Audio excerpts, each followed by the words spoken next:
Heating టైంలో ఏ విధంగా అయితే దీంతో పాటుగా మనకి ఏంటంటే ఇక్కడ వచ్చేటటువంటి డస్ట్ అంతా కంప్లీట్ గా మనకి బ్యాక్ సైడ్ కి రిమూవ్ అవటం జరుగుతుంది అనమాట.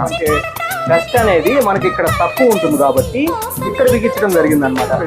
ఈ ఎయిర్ ఫిల్టర్ బిగించడం వల్ల ఏంటంటే మనకి ఇక్కడ బ్లోయింగ్ కెపాసిటీ కానీ రస్ట్ కానీ ఏం లేకుండా మొత్తం కంప్లీట్ గా అంతా ఈ విధంగా ఉంటుంది. దీంతో పాటుగా మనకి gear left right up gear wheel అనేది ఈ విధంగా ఉంటుంది. తర్వాత మనకి ఫ్రంట్ మూవింగ్ అనేది మూమెంట్ గేర్ వీల్స్ అనేది, తర్వాత మనకి గేర్ రివర్స్ ఫార్వర్డ్ సెట్టింగ్ అనేది మనకి ఈ విధంగా ఉంటుంది. మనకి హై రెడిషన్ వచ్చేసి మనకి ఈ విధంగా మనకి ఇక్కడ గేర్ అనేది తీసుకోవడం జరుగుతుంది.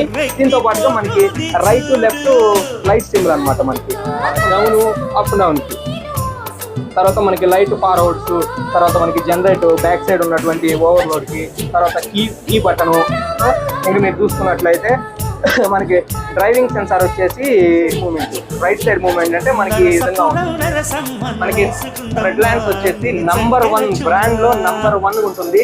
మనకి ఇక్కడ చూసినట్లయితే మీరు మనకి బేసిక్ గా ఈ ట్యాంకీ అనేది ఏంటంటే ఐరన్ అనేది రావడం జరుగుతుంది. దానివల్ల ఏమైందంటే రస్ట్ అనేది ఎక్కువగా తీసుకోవడం వల్ల అనేది ట్యాంక్ లైఫ్ టైం అనేది రావడం జరుగుతుంది.